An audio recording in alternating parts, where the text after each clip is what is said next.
이번 시간에는 ICT 신기술에 대해서 같이 한번 살펴보도록 하겠습니다. 자, 첫 번째 클라우드 컴퓨팅이요. 클라우드 컴퓨팅이다. 그럼 뭘 얘기하냐? 하드웨어가 됐든 소프트웨어가 됐든 이런 거를 자신이 필요한 만큼 빌려 쓰고 사용요금을 지불하는 방식을 보고 우리가 클라우드 컴퓨팅이라고 해요. 얘가 뭘 얘기하냐면은 예를 들어서 게임사에서 만약에 새로운 게임을 론칭한다고 한번 생각해 보세요. 그랬을 때 이제 게임 회사에서 이제 수요가 얼마나 될지 거기에 맞춰서 이제 서버가 됐든 망이 됐든 그런 거를 미리 구축을 해 놓겠죠. 그렇게 구축해 놨는데 사람들이 엄청나게 많이 몰렸어요. 그래서 서버하고 망이 부족해서 더 구입을 했어요. 근데 게임이라는 게 하다 보면 이제 점점 이제 지겨워지고 실증나기도 하고 하죠. 그래서 사용자들이 이제 많이 없어졌어요. 그러면 이제 게임사 입장에서는 서버 통폐합을 하겠죠. 통폐합을 그렇게 하고 하다 보면 서버하고 망이 많이 남겠죠. 그럼 이제 그게 다 돈이잖아요. 그죠? 그래서 대규모로 구축해둔 그런 서버를 내가 빌려 쓰는 거예요. 내가 필요한 만큼 빌려 쓰고 사용요금 지불하게 되면 서버도 내가 따로 안 사도 되니까 돈도 절약되고 참 좋죠. 그런 게 이제 클라우드 컴퓨팅입니다. 얘는 이제 서로 다른 물리적 위치에 존재하는 그런 컴퓨터 자원들을 가상화 기술로 통합시켜 놓고 인터넷상에서 서버를 통해서 네트워크든 데이터 저장이든 콘텐츠 사용이든 이런 서비스를 한꺼번에 다 사용할 수 있는 게 클라우드 컴퓨팅입니다. 이렇게 클라우드 컴퓨팅을 이용하게 되면 우리가 컴퓨터에서만 쓸 수 있는 게 아니라 컴퓨터가 됐든 태블릿 PC가 됐든 노트북이 됐든 넷북이 됐든 스마트폰이 됐든 이런 여러 가지 IT 기기에서도 우리가 보관해 놓은 그런 정보를 언제 어디서든 이용할 수 있습니다. 그 다음에 이제 그리드 컴퓨팅. 그리드 컴퓨팅이다. 그럼 뭘 얘기하냐면은 PC가 됐든 서버가 됐든 아니면 PDA 그런 여러 가지 모든 컴퓨터 기기들 있죠. 그런 것들을 하나의 네트워크를 다 연결을 시켜요. 연결을 시켜서 정보 처리 능력을 슈퍼컴퓨터 이상의 수준으로 극대화시키는 걸 보고 우리는 그리드 컴퓨팅이라고 해요. 우리가 일반적으로 컴퓨터 작업 중에도 이 CPU라는 걸 100% 다 쓰진 않거든요. 중간중간에 이제 유처리 능력이라고 해서 이제 사용되지 않는 그런 시간이 발생을 해요. 그래서 우리가 쓰고 있는 이런 개별 컴퓨터를 광통신, 초고속 네트워크로 전부 다 연결을 시켜요. 연결시켜서 이렇게 CPU가 사용되지 않는 그런 유효 자원을 전부 다 공유해서 특정 작업에 전부 다 집중을 시켜요. 집중을 시켜서 작업 속도를 무한정 그렇게 향상시킬 수 있는 그런 기술을 보고 우리가 그리드 컴퓨팅이라고 그렇게 부릅니다. 그래서 지리적으로 분산되어 있는 그런 컴퓨터들을 초고속 인터넷 망을 이용해서 연결을 해요. 그래서 쉬는 시간들을 전부 다 공유를 합니다. 공유를 해서 하나의 고성능의 컴퓨터처럼 그렇게 활용하는 기술을 보고 그리드 컴퓨팅이라고 합니다. 그래서 얘는 처리 능력을 한 곳으로 집중시키기 때문에 월드와이드 웹 있죠. 이거보다는 훨씬 더 처리 속도가 빨라요. 그 다음에 이제 유비쿼터스 컴퓨팅이요. 요즘에 뭐 사물 인터넷이다 만물 인터넷이다 해서 그런 것들 많이 들어보셨을 거예요. 우리 모든 사물에다가 초소형 칩을 내장을 시켜요. 내장을 시켜서 네트워크로 전부 다 연결을 시켜요. 연결을 시켜서 사물끼리 서로 통신 가능한 그런 환경을 보고 유비쿼터스 컴퓨팅이라고 하는데 여기서 이제 중요한 말은 얘예요. 언제 어디서나 어떤 기기를 통해서 컴퓨팅이 가능한 그런 환경을 우리가 유비쿼터스 컴퓨팅이라고 합니다. 그 다음에 이제 스마트 그리드요. 스마트 그리드가 뭐냐면은 우리 기존에 우리 전기 사용하는 거 있죠. 전력망. 기존에 사용하던 전력망에다가 IT 기술을 이제 접목을 시켜서 에너지 네트워크랑 통신 네트워크 이 두 가지를 합쳐서 지능형 전력망을 만들어 놓은 거를 보고 스마트 그리드라고 그렇게 부릅니다. 얘는 이제 전기를 공급해주는 쪽이 있고 소비자가 있을 거 아니에요. 이 둘 사이에 실시간으로 전기 사용에 관한 그런 관련 정보를 주고받고 해요. 그래서 에너지 사용을 최적화시킬 수 있는 그런 차세대 전력망 사업을 보고 우리가 스마트 그리드라고 그렇게 부릅니다. 스마트 그리드라는 게 이제 개발되면서 에너지 효율이 되게 최적화됐어요. 그리고 우리 전기 자동차 전기 충전하잖아요. 그런 것도 이제 할 수 있게 됐고요. 그리고 우리 집집마다 이제 태양광도 많이 설치하잖아요. 그런 것도 안정적으로 이용할 수 있도록 그렇게 된 거예요. 해서 전기 생산부터 시작해서 소비까지의 전 과정을 정보통신 기술을 접목시켜서 에너지 효율성을 높이는 그런 지능형 전력망 시스템을 보고 우리가 스마트 그리드라고 그렇게 부릅니다. 그 다음에 이제 사물 인터넷이요. IoT라고 일반적으로 부르죠. 얘는 세상에 존재하는 모든 사물을 네트워크로 다 연결을 해요. 연결을 해서 인간과 사물과 사물 간에 언제 어디서나 서로 소통할 수 있게 개인 맞춤 스마트 서비스를 지향하는 게 우리 사물 인터넷입니다. 그래서 얘는 스마트 센싱 기술 요거랑 이제 무선 통신 기술 이 두 가지를 합쳐서 융합해서 실시간으로 데이터를 주고받을 수 있어요. 이렇게 사물 인터넷을 이용해서 이제 정보를 공유하다 보면 부작용이 생길 수도 있겠죠. 그래서 정보 보안 기술이 적용이 되는 게 아주 중요하겠죠. 그 다음에 이제 만물 인터넷이요. 만물 인터넷은 IoE라 그래요. 얘는 이제 사물 인터넷, IoT가 진화한 형태를 보고 우리가 만물 인터넷, IoE 그렇게 부릅니다. 그래서 만물들이 서로 소통하며 새로운 가치와 경험을 창출해내는 미래의 인터넷을 말하는 걸 보고 우리는 만물 인터넷이라고 그렇게 불러요. 그 다음에 이제 상황인식이요. 상황인식은 말 그대로 내 주변 상황을 인식해주는 걸 보고 얘기해요. 컴퓨터 사용자의 주변 상황을 인식을 해요. 인식해서 그거를 판단을 해요. 판단해서 자동으로 유용한 서비스를 제공해주는 그런 컴퓨팅 기술을 보고 상황인식이라고 합니다. 얘가 더욱더 많이 발전이 되면 이제 의료라든지 재난이라든지 구호 활동에 많은 도움이 되겠죠. 그 다음에 이제 RSS요. RSS다 그러면 이제 뉴스가 됐던 블로그가 됐던 이런 컨텐츠를 우리가 자주 사용하잖아요. 그런 곳에서 이제 일어나는 업데이트에 대한 그런 정보를 자동으로 사용자에게 알려주기 위한 그런 서비스 기술을 보고 우리가 RSS라고 합니다. RSS라는 거는 뭐 요즘에 많이 쓰기도 해요. 내가 관심 있는 사이트가 됐든 카페가 됐든 그런 곳에다가 링크를 걸어 놓으면 업데이트가 되는 대로 나한테 전부 다 알려줘요. 그 다음에 이제 트랙백이요. 트랙백이라는 거는 다른 사람의 글을 읽고 내가 만약에 거기다 댓글을 달고 싶어요. 댓글을 달고 싶을 때 직접 거기다 댓글을 다는 게 아니라 내 블로그에다가 작성을 해요. 작성을 하고 그 글의 일부분을 다른 사람의 글에 댓글로 보이도록 그렇게 만들어주는 기능을 보고 우리가 트랙백이라고 합니다. 그 다음에 SSO요. SSO는 한번 로그인해서 기업 내에 각종 업무 시스템이나 인터넷 서비스를 전부 다 접속할 수 있게 해주는 그런 보안 응용 솔루션을 보고 우리가 SSO라고 해요.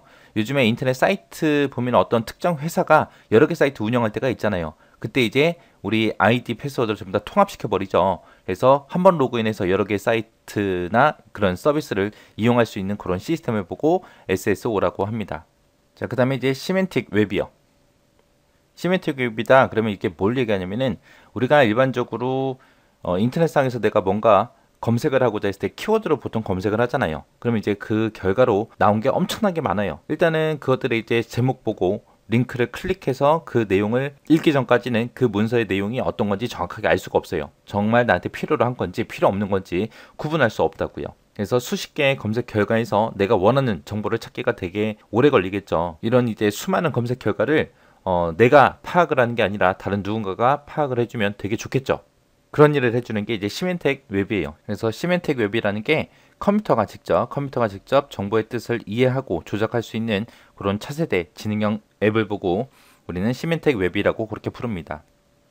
지금까지만 해도 우리가 사람들이 이해하기 쉬운 그런 자연어 위주로 웹들이 다 되어 있잖아요. 시멘텍 웹은 그런 정보들 사이의 연관성을 컴퓨터가 이해하고 처리할 수 있는 그런 형태로 바꿔버리는 것을 보고 시멘텍 웹이라 그래요. 그래서 이게 좀 더 많이 발전하게 되면 우리가 일일이 전부 다 검색 결과를 다 읽어보고 찾을 필요가 없어요. 얘가 전부 다 알아서 해주고 정확한 결과를 나한테 갖다 줄 겁니다. 그 다음에 이제 그린IT요. 그린IT다 그러면 그린IT는 지구 환경을 보호하기 위해서 친환경적 IT 기술이나 IT 기기 그런 것들을 보고 그린IT라고 그렇게 불러요. 그 다음에 이제 텔레매틱스요. 텔레매틱스다 그러면 이제 자동차에다가 정보통신 기술이랑 정보 처리 기술 이 두 가지를 융합해서 만들어 놓은 거예요. 융합해서 운전자한테 다양한 멀티미디어 서비스를 제공하는 걸 보고 텔레매틱스라고 합니다. 텔레매틱스 요게 이제 개발이 되고 나면 이제 뉴스 같은 것도 우리가 차에서 그냥 볼 수 있고요. 뭐 주식 투자에 관한 것도 볼 수 있고 전자상거래에 관한 것도 볼 수 있고 금융거래, 뭐 호텔 예약, 뭐 팩스 송수신하거나 아니면 이제 이메일 같은 것도 우리가 쉽게 주고받고 차에서 할 수 있다는 거예요. 그리고 내가 만약에 사고가 났다 그랬을 때 이제 내 위치를 119에다가 대신 전달해주는 그런 기능도 다 들어갑니다. 그런 게 이제 텔레매틱스다라고 그렇게 기억하시면 돼요. 그 다음에 이제 위치 기반 서비스요.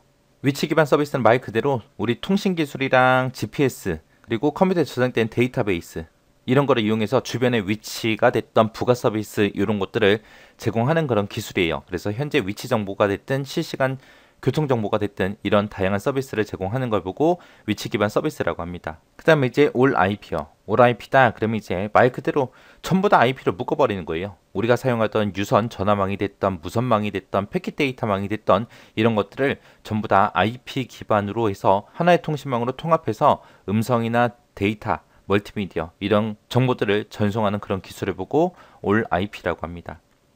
그 다음에 눈동자 인식이요. 눈동자 인식은 요즘에도 쓰고 있죠. 카메라를 이용한 모션 인식 기술을 확장해서 만들어 놓은 걸 보고 얘기해요. 그래서 스마트폰에서 우리가 동영상을 시청하다가 눈을 떼요. 눈을 떼면은 일시정지를 하고요. 그리고 다시 스크린을 쳐다보게 되면 영상은 다시 재생되도록 하는 그런 기능을 보고 눈동자 인식이라고 합니다. 안구 인식이라고 그렇게 부르죠.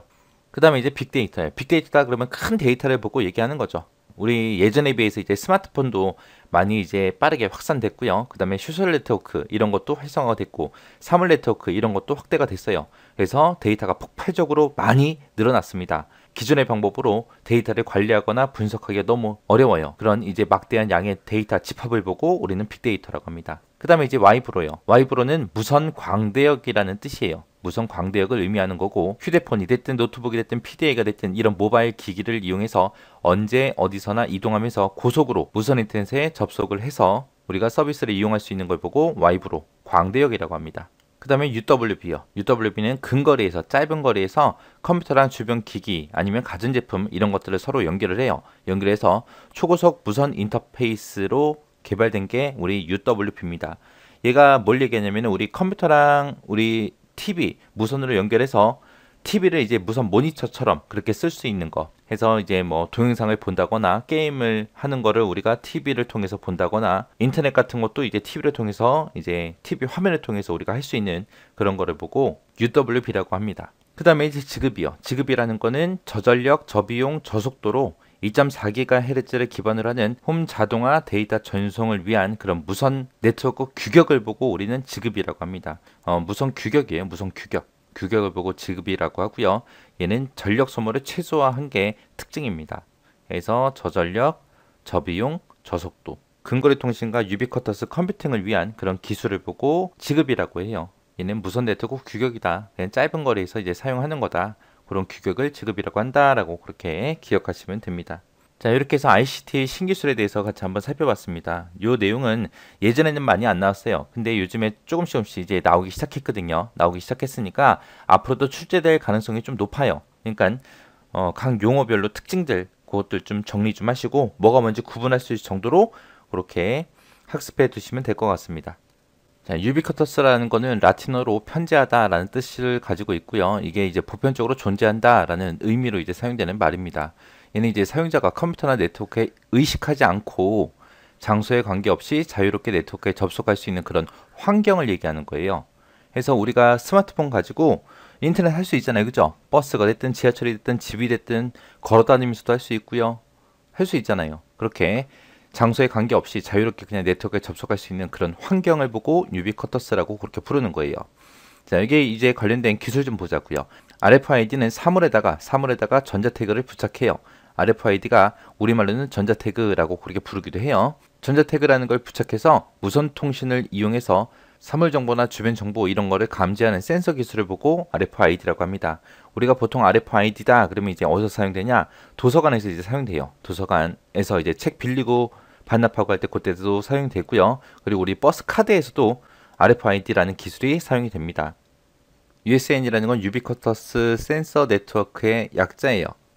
그래서 얘는 모든 사물에 부착된 RFID 태그 또는 센서 이런 걸 통해서 탐지된 사물의 인식 정보 있죠. 인식 정보라든지 아니면 주변의 온도, 습도, 위치 정보, 압력, 오염, 균열 정도 이런 환경 정보 이런 거를 네트워크랑 연결해서 실시간으로 데이터를 수집하고 관리하는 그런 네트워크 시스템을 보고 USN이라고 그렇게 불러요. 그래서 이런 거는 이제 텔레메틱스가 됐든 동물 관리가 됐든 교통 관리가 됐든 공해 감시, 유통 분야, 물류 분야, 홈 네트워크 이런 거의 모든 분야에서 다 응용해서 사용할 수 있는 게 USN이라는 기술입니다. 그래서 유비쿼터스하고 이 관련된 용어가 시험에 요즘에 자주 나오고 있으니까 그 개념 정도는 정확하게 파악을 하시기 바랍니다.